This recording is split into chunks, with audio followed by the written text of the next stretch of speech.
Welcome back for another deep dive.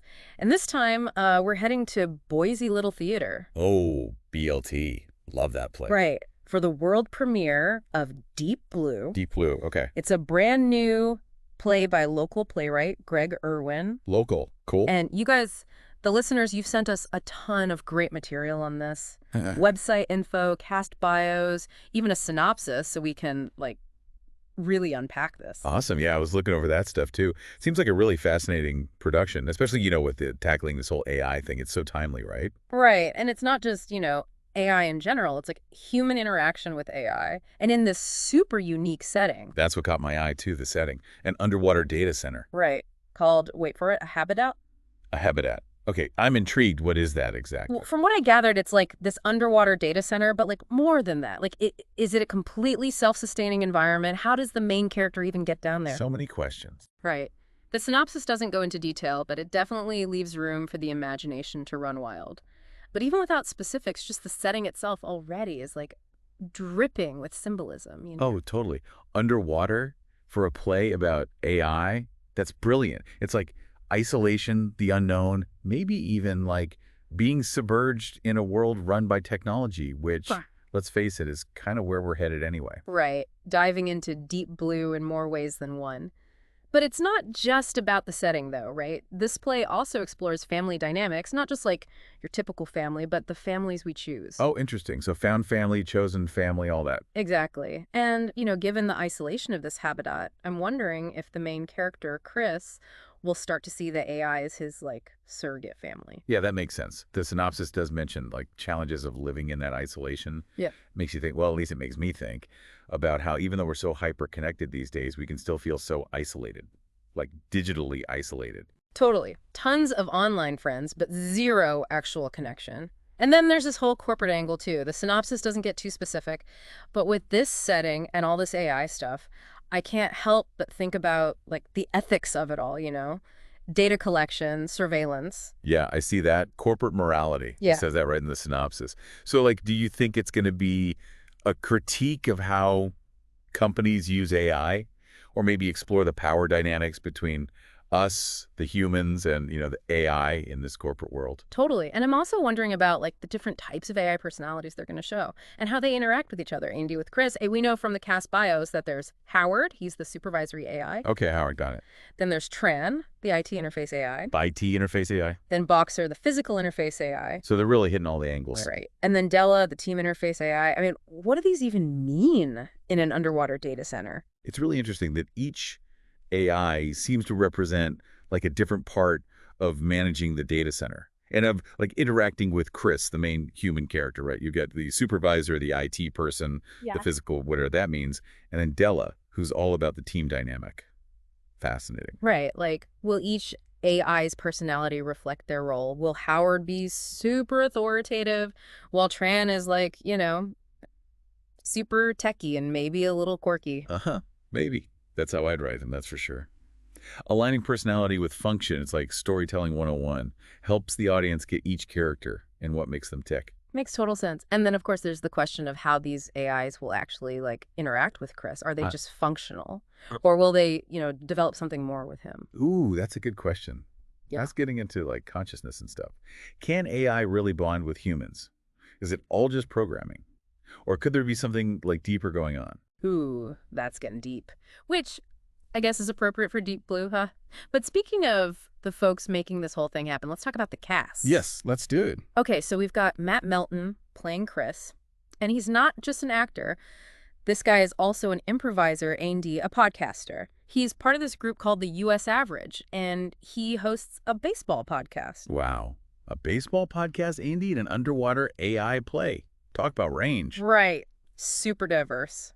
Then there's Justin Tharp, and get this, he's pulling double duty. He's playing Howard, one of the AIs, and he's playing human Howard, who's the topside supervisor. Whoa, that's interesting. So he's both the human and the AI perspective in this play. That's got to be challenging for an actor. Right. Really curious to see how he pulls that off. Yeah. And then we've got Keelianne Priest playing Tran, the IT interface AI. She's making a stage comeback after years away, which I think is really cool. Oh, I love that. That's awesome. Always love seeing people rediscover their passions. And who's playing the other AIs? Alexander Kirk is playing Boxer, the physical interface AI. Fun fact, He's returning to BLT after honeymooning in Greece. Yeez, the birthplace of Western theater. Fitting. And Carlin Jones is playing Della, the team interface AI. She's super active in the performing arts scene here, even works as an assistant stage manager for Opera Idaho. Wow, it really seems like they've got a really talented and diverse cast for this show.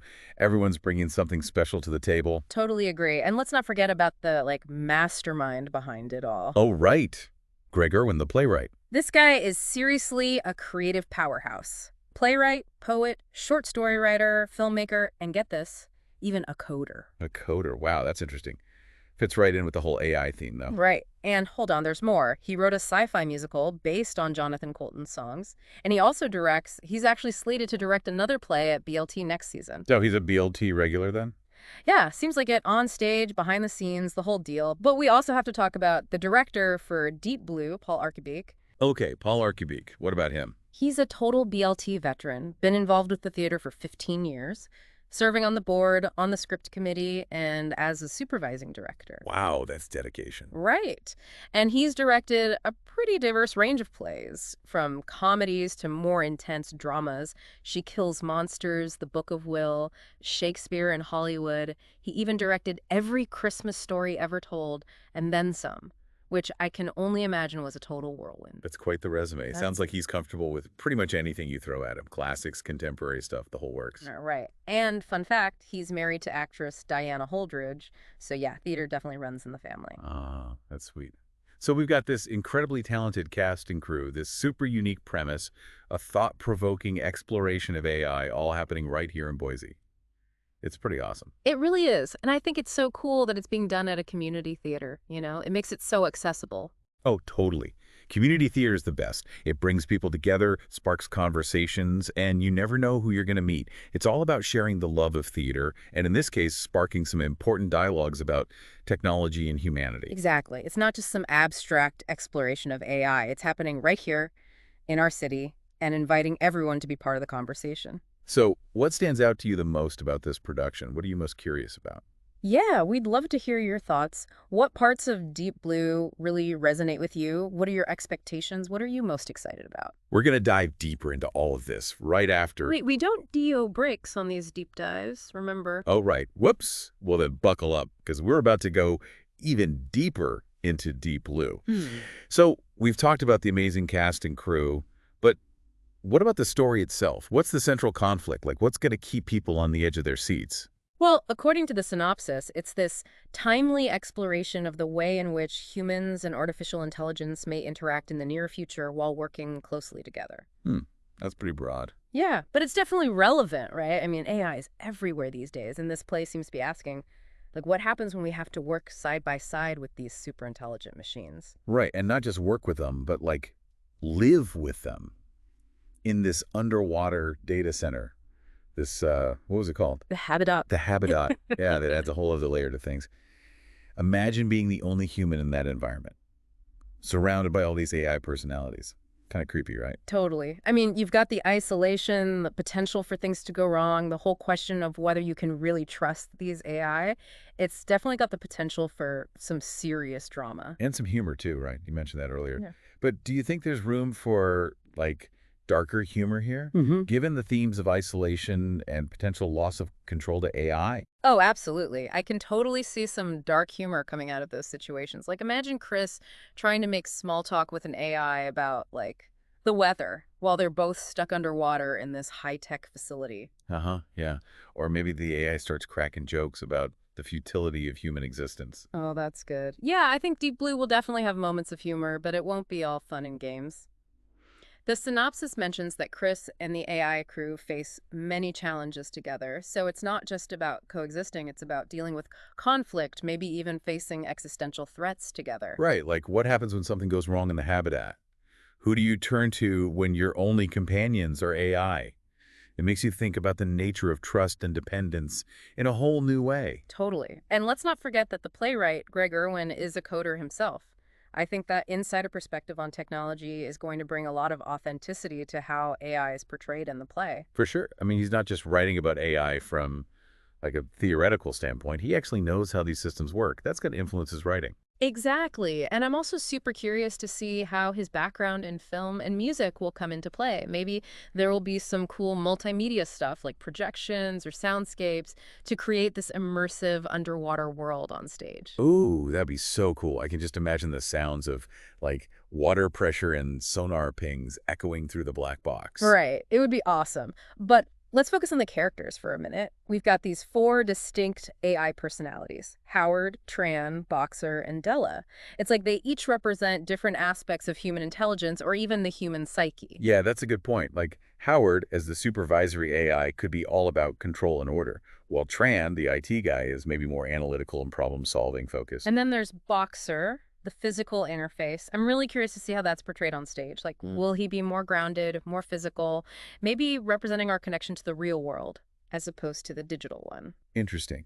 And Della, the team-focused one, could explore our social and emotional side. Right. It's like each AI is a little piece of what it means to be human. And maybe through their interactions with Chris, we'll see a reflection of our own, like, complexities and contradictions. Yeah, that's a really cool way to look at it. It's not just about AI being other, it's about them holding up a mirror to us, showing us different facets of ourselves. Totally. And I'm wondering if Chris will learn something from each AI, or if he'll ultimately just, like, affirm his own humanity by contrasting it with their artificiality. Hmm, that's a good question.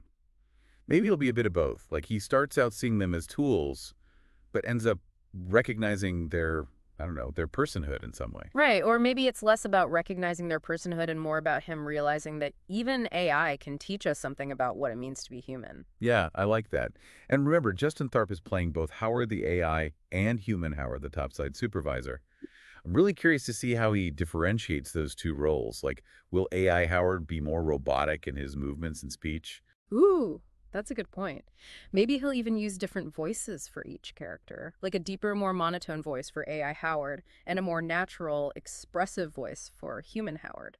That would be awesome. And it plays into that whole question of blurring lines between Hmm. human and AI, right? Oh, yeah. Like, how similar are we, really? Exactly. And the fact that this is all happening in a community theater setting makes it even more interesting, you know? Totally. It makes these big questions about AI and humanity feel more like down to earth and relatable. Right. It's not just some academic debate happening in a lab somewhere. It's a story being told by real people for real people. And that makes it so much more powerful, I think. Absolutely. So we've got a really intriguing story here.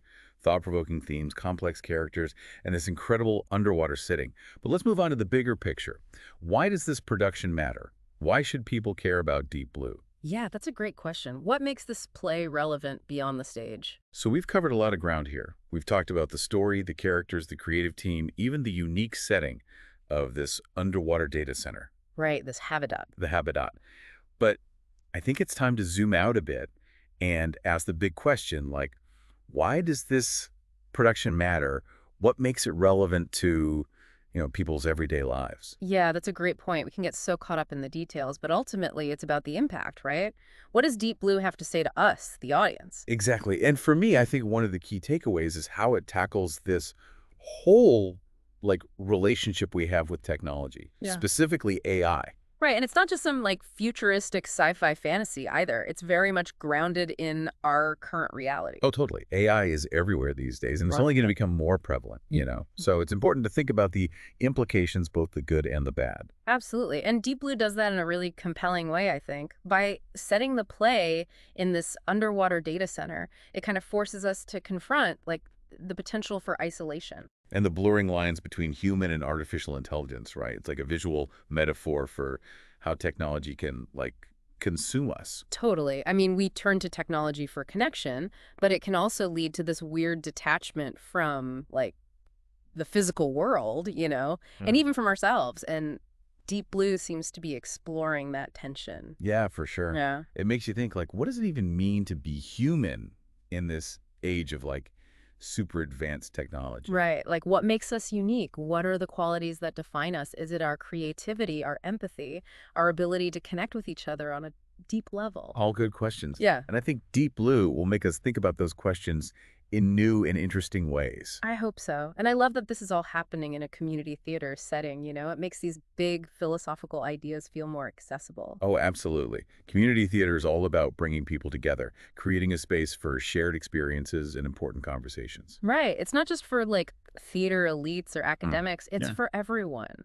Exactly. And you never know who you're going to meet or what kind of conversations might be sparked by a play like Deep Blue. That's what makes it so exciting. So, for anyone listening who's still on the fence about seeing Deep Blue, I'd say go for it. It's a chance to support local theater, engage with a thought-provoking story, and be part of this bigger conversation about AI and its impact on humanity. Well said. And I think for you specifically, with your interest in AI, this play will definitely resonate on multiple levels. I have a feeling it will. This whole deep dive has definitely piqued my interest even more. Mine too. Now I have a final thought-provoking question for our listeners. Given everything we've talked about, what hopes or concerns do you have about the future of human-AI interaction? Ooh, good one. It's definitely something to think about. And that wraps up our deep dive into Deep Blue at Boise Little Theater. We hope you've enjoyed exploring this production with us. Thanks for joining us, and don't forget, Deep Blue runs from January 30th to February 9th, 2025.